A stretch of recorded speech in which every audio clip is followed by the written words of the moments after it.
से दिलवाएगी तुमको जन्नत नमाज।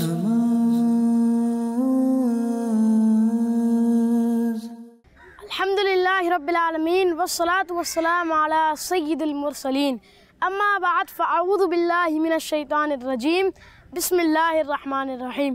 अस्सलातु वस्सलामु अलैका या रसूल अल्लाह। अस्सलातु वस्सलामु अलैका या रसूल अल्लाह। व अला आलिका व अस्हाबिका या हबीब अल्लाह। व अला आलिका व अस्हाबिका या हबीब अल्लाह। अस्सलातु वस्सलामु अलैका या नबी अल्लाह। अस्सलातु वस्सलामु अलैका या नबी अल्लाह। व अला आलिका व अस्हाबिका या नूर अल्लाह। व अला आलिका व अस्हाबिका या नूर अल्लाह। प्यारे प्यारे बच्चों और किड्स मदनी चैनल के नाजरीन, हम आपको एक बार फिर अपने प्रोग्राम आए नमाज सीखे में खुशामदीद कहते हैं। हम इस प्रोग्राम में बहुत ही प्यारी प्यारी मालूमात सीखते हैं और आज भी एक नए टॉपिक के साथ हाजिर हैं। इससे पहले कि अपने टॉपिक पर बात करें, दुरूद शरीफ की फजीलत सुनते हैं।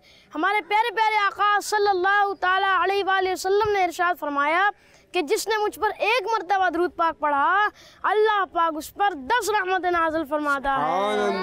सल्लु अलल हबीब सल्लल्लाहु ताला अला मुहम्मद सल्लल्लाहु अलैहि वसल्लम। जी गुफरान भाई, क्या टॉपिक है और क्या किस टॉपिक पर आज बात कर रहे हैं? आपने नमाज के कुछ फ़राइज़ वगैरह लिखे हुए हैं, तो क्या समझाना चाह रहे हैं आज? प्यारे बच्चों, हमारा फ़राइज़ का सिलसिला चल रहा है। हमने पिछले एपिसोड में 2 फ़राइज़ सीखे थे। इंशाअल्लाह अब हम इसके आगे फ़राइज़ सीखने की कोशिश करेंगे इंशाअल्लाह ताला। तो ये आपने नमाज के फ़राइज़ लिखे हुए हैं, तो एक तो थोड़ा दोहरा भी दें, हमारे बच्चों को दोहरा भी दीजिएगा। इनके नाम भी बता दें बच्चों को, ताकि इनका पढ़ना भी आ जाए, और इसके बाद फिर हम इस पर मज़ीद कुछ सीखने की कोशिश करते हैं। जी। नंबर 1, तकबीर तहरीमा।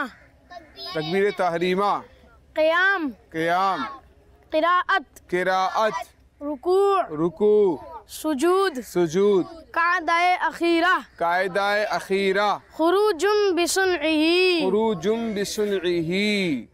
ठीक है, इनमें से इनसे एक बार पढ़वा भी लें।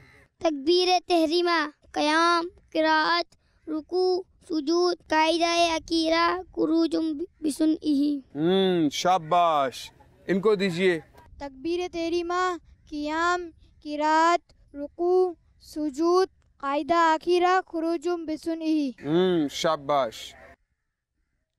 तकबीर तहरीमा, क़याम, क़िराअत, रुकू, सुजूद, कायदा आखिरा, खुरूज बिसुनइही। जिसको सलाम कहते हैं ना, सलाम ही को खुरूजुम बिसुनइही कहा जा रहा है। क़याम, क़िराअत, रुकू, सुजूद, कायदा आखिरा, खुरूजुन बिसुनइही। माशाअल्लाह, ज़बरदस्त, बहुत अच्छे तरीके से सुनाया। इनको दीजिए जी। तकबीर तहरीमा, क़याम, क़िराअत, रुकू, सुजूद, कायदा आखिरा, खुरूज बिसुनइही। माशाअल्लाह, इनको दीजिए। तकबीर तहरीमा, क़याम, क़िराअत, रुकू, सुजूद, कायदा आखिरा,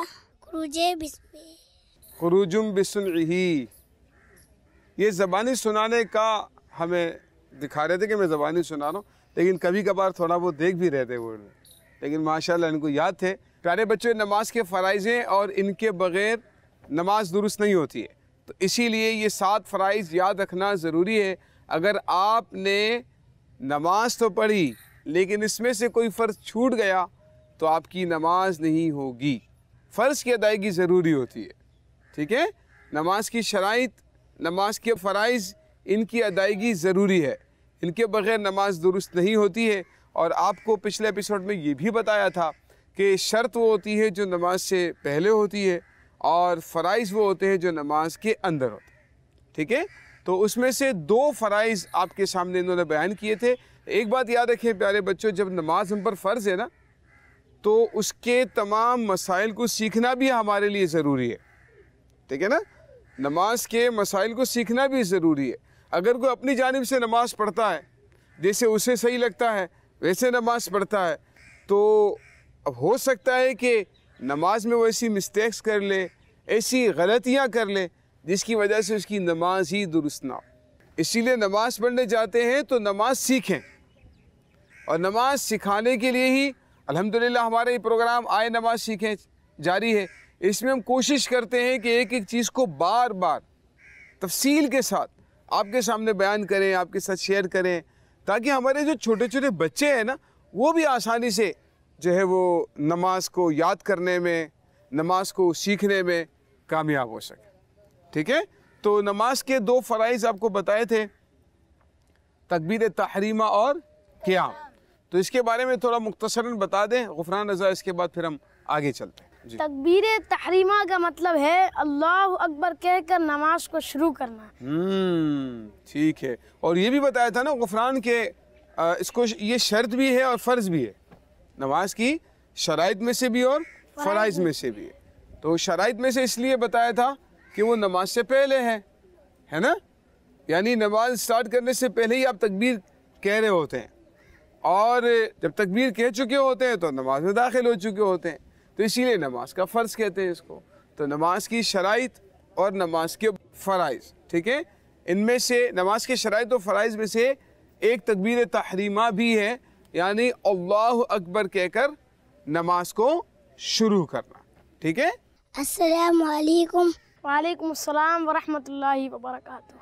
मेरा नाम उम्मार है और मेरा सवाल ये है कि तकबीर तहरीमा में हाथ उठाना ज़रूरी है? हमने पिछली बार भी इसका जवाब दिया था कि तकबीर तहरीमा में हाथ उठाना ज़रूरी नहीं है, हाथ उठाना सुन्नत मुबारक है। हाँ, यानी तकबीर तहरीमा से लोग ये समझते हैं ना कि भाई हाथों को उठाकर तकबीर कहना ज़रूरी है, तो तरीका यही है, हाथ उठाकर ही तकबीर कहनी चाहिए। ठीक है ना, लेकिन हाथ उठाना सुन्नत है, हाथ उठाना फ़र्ज़ नहीं। फ़र्ज़ क्या है? तकबीर कहना, तकबीर तहरीमा कहना, ये फ़र्ज़ है। फिर अगला है क़याम। अगला फ़र्ज़ है क़ियाम। ये भी ज़रा बता दीजिए इनको, क्या है क़ियाम? तकबीर तहरीमा जब कहते हैं फिर थोड़ी देर खड़े रहते हैं, उसको क़याम बोलते हैं। मेरा नाम इरफान रज़ा है। जी इरफान भाई।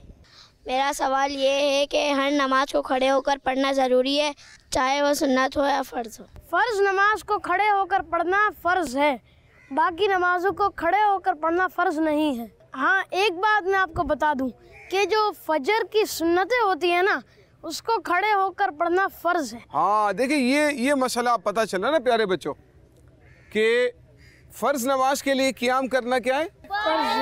फ़र्ज़ है, और जो सुन्नत नमाज है उसके लिए क़ियाम करना क्या है? सुन्नत। ठीक है, लेकिन जो फजर की सुन्नतें होती है ना, वो वाजिब की तरह होती है, वाजिब के करीब करीब होती है। ठीक है, यानी उसका हुक्म बहुत सा, उसको छोड़ने की इजाज़त भी नहीं है ना, उसको छोड़ने की इजाज़त भी नहीं है।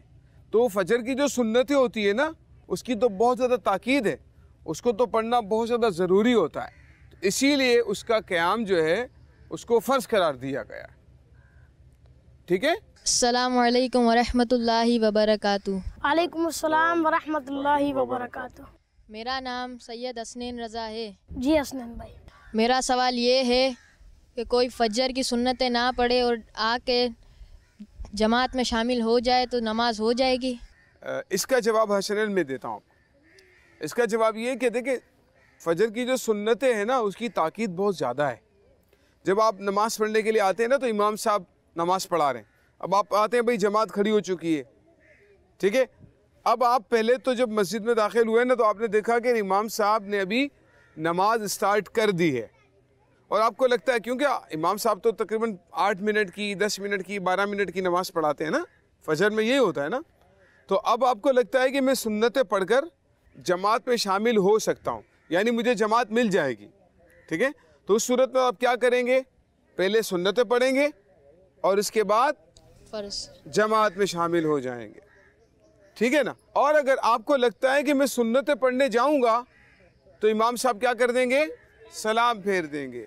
मिसाल के तौर पर आप आते हैं नमाज पढ़ने के लिए और इमाम साहब कादे में बैठे हुए, अब मुझे बताएं कि अगर आप सुन्नत पढ़ने के लिए जाते हो तो क्या होगा? नमाज निकल जाएगी, जमात निकल जाएगी, है ना।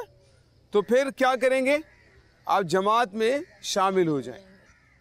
उस सूरत में सुन्नत छोड़ने की इजाज़त है, वरना सुन्नत छोड़ने की इजाज़त नहीं। ठीक है, तो ये जहन में रखें कि अगर आपको लगता है कि आप जमात में शामिल हो सकते हैं, तो फिर सुन्नत पढ़कर जमात में शामिल। अच्छा, सुन्नत वहीं पर ना पढ़ें, थोड़ा फासले पर पढ़ें। कुछ लोगों की आदत होती है, बच्चों की भी, कि वो सफ़ों के बीच में सुन्नतें पढ़ रहे हैं। किसी भी नमाज की। अब जमात खड़ी हो जाती है, ठीक है ना, लोग सफ़े बना रहे होते हैं और ये सुन्नत पढ़ रहे होते हैं।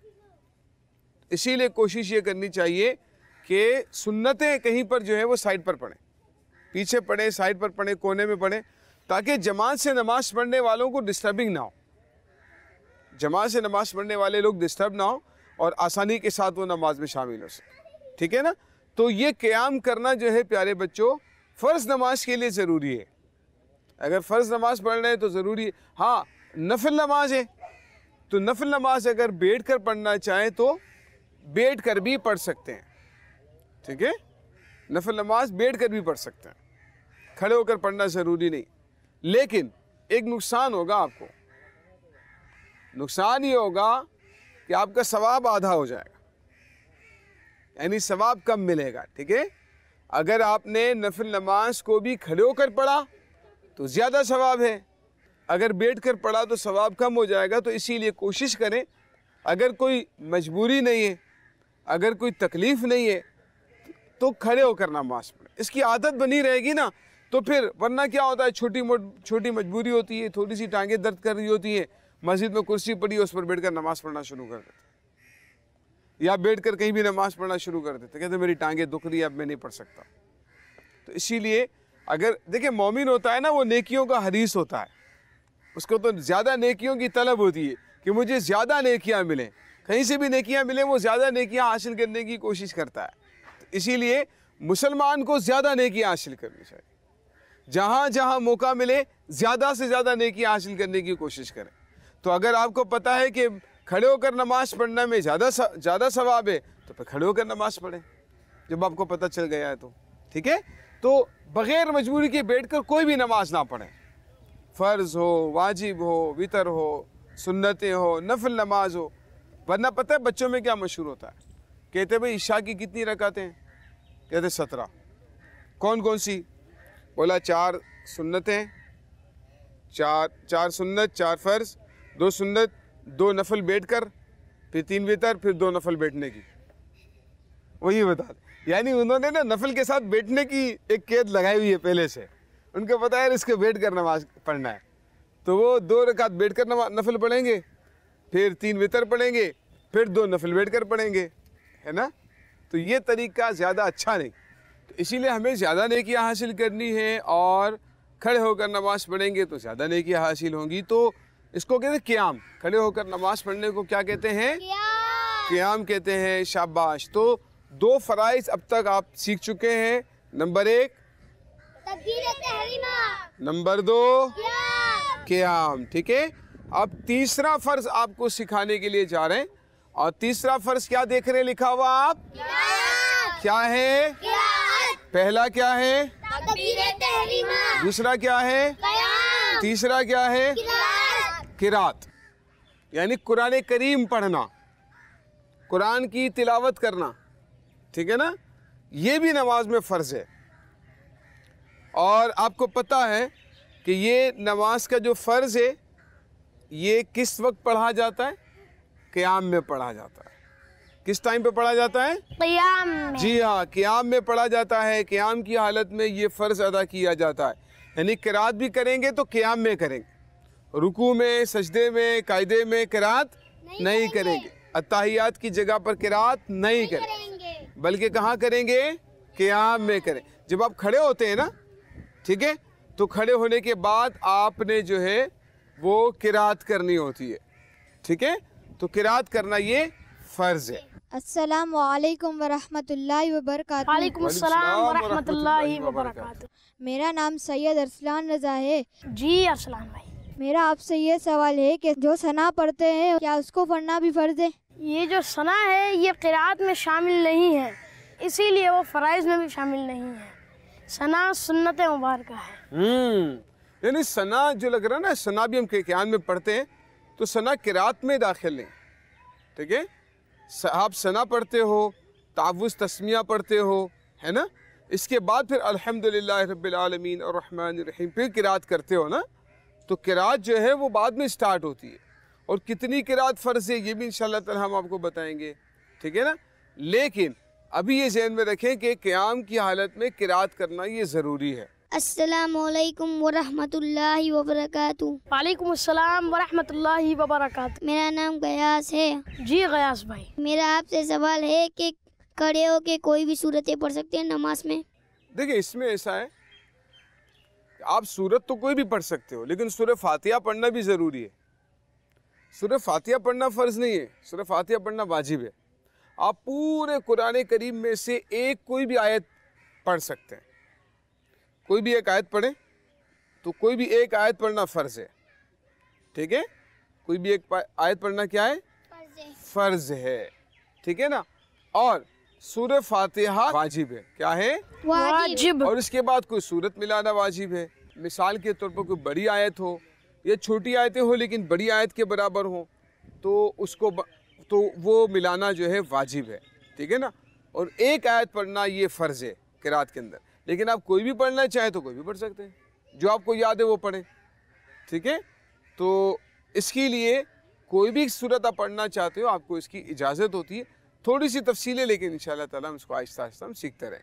अस्सलामुअलैकुम वरहमतुल्लाहि वबरकातुहू। वालेकुम अस्सलाम वरहमतुल्लाहि वबरकातुहू। मेरा नाम मोहम्मद फैज़ान नत्तारी है। मेरा आपसे सवाल है कि अगर क़िरात में ज़बर ज़ेर पेश नहीं लगाए तो नमाज हो जाएगी? ऐसे तो कोई पढ़ ही नहीं सकता क़िराअत बग़ैर ज़बर ज़ेर पेश के और आपके कोई पढ़ ही नहीं सकता। अगर ज़बर की जगह ज़ेर लगा दे और देखिए ऐसा होता है कि अगर उसने जानबूझकर गलती की, ये तो बहुत सख्त बात है ना। और अगर उसको पढ़ना ही नहीं आ रहा है तो उस सूरत में भी फिर नमाज टूट भी सकती है बहुत सारी सूरतों में। इसीलिए प्यारे बच्चों कोशिश करें कि जो नमाज आप पढ़ रहे हो उस नमाज को सही तरीके से आप उसमें पढ़ना सीखें, उसकी सही तरीके से तिलावत करें, ठीक है ना। सही तरीके से उसकी क़िरात करें, सही तरीके से उसकी तिलावत करें ताकि हमारी क़िरात दुरुस्त हो सके। उसकी गलतियाँ होंगी ना क़िरात के अंदर तो फिर आपकी नमाज टूट सकती है। इसीलिए कोशिश ये करें कि उसमें कोई ज़बर ज़ेर पेश की, हरकत की, मखारिज की कोई गलती उसके अंदर ना हो जाए, ठीक है। इंशाअल्लाह ताला हम बच्चों से यहाँ सुनेंगे भी, उनकी तिलावत भी सुनेंगे, और अगर उसके अंदर कोई मिस्टेक, कोई गलती महसूस होती है तो उसको इंशाअल्लाह ताला हम सही करने की कोशिश भी करेंगे। मेरा सवाल ये है कि इमाम के साथ तिलावत कर सकते हैं? हमको इमाम साहब के साथ क़िराअत नहीं करनी चाहिए, क्योंकि हुज़ूर सल्लल्लाहु अलैहि वसल्लम ने फरमाया इमाम की क़िराअत तुम्हारी ही क़िराअत है, ठीक है ना। यानी इमाम की क़िराअत मुक्तदी की ही क़िराअत होती है। अगर इमाम ने क़िराअत कर ली तो अब मुक्तदी पीछे क़िराअत नहीं करेंगे, बल्कि क्या करेंगे? खामोशी के साथ सुनेंगे। कुछ बच्चे इमाम के साथ पढ़ रहे होते हैं, इमाम साहब पढ़ रहे हैं तो बच्चे भी पढ़ रहे हैं साथ में, है ना। और इमाम साहब जब तकबीर कहते हैं ना रुकू में जाते हुए तो ज़ोर से बच्चे भी क्या कहते हैं? अल्लाहु अकबर। तो इमाम साहब खड़े होते हैं समी अल्लाहु लिमन हमीदा, बच्चे भी कहते हैं समी अल्लाहु लिमन हमीदा। करते हैं ना कुछ बच्चे ऐसे, आप तो नहीं हैं? आप तो नहीं कर रहे होते पीछे से, आराम से बोलते हो ना, ठीक है। तो ज़ोर से नहीं बोलना चाहिए क्योंकि इससे और नमाजी भी डिस्टर्ब हो रहे हैं ना।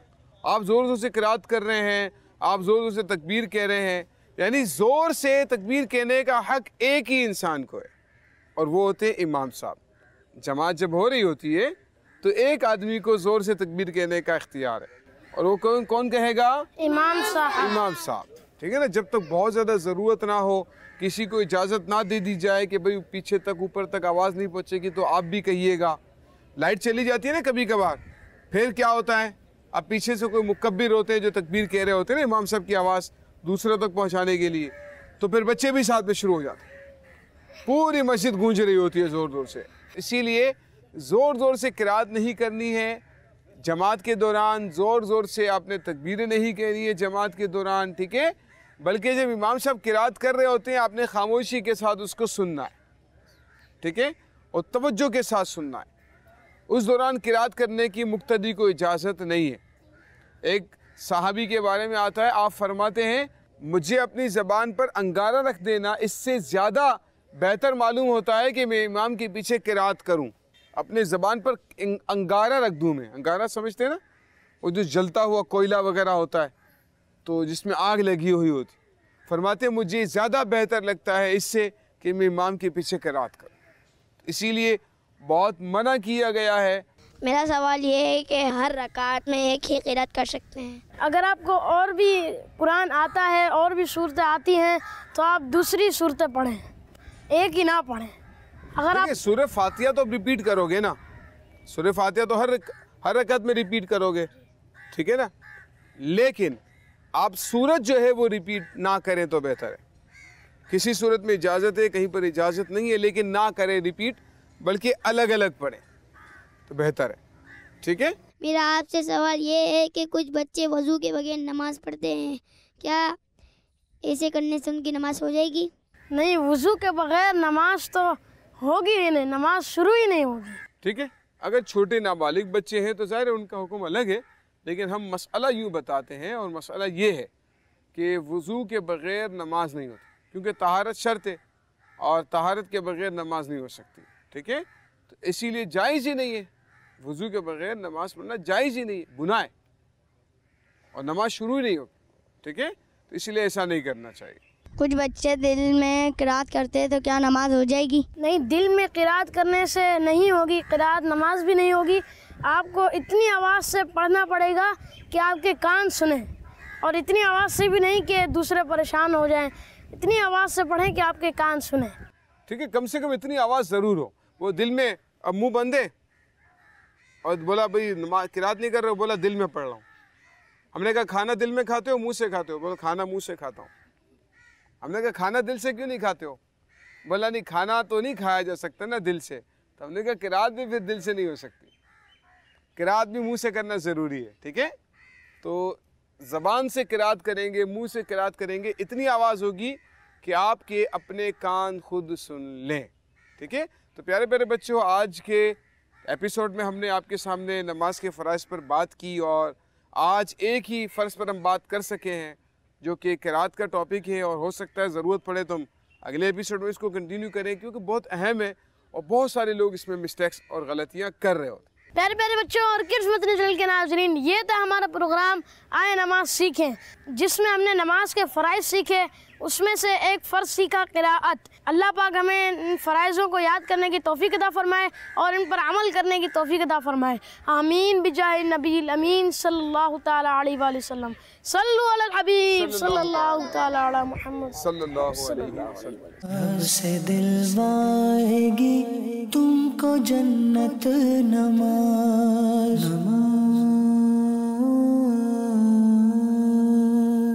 बच्चों का मदनी चैनल।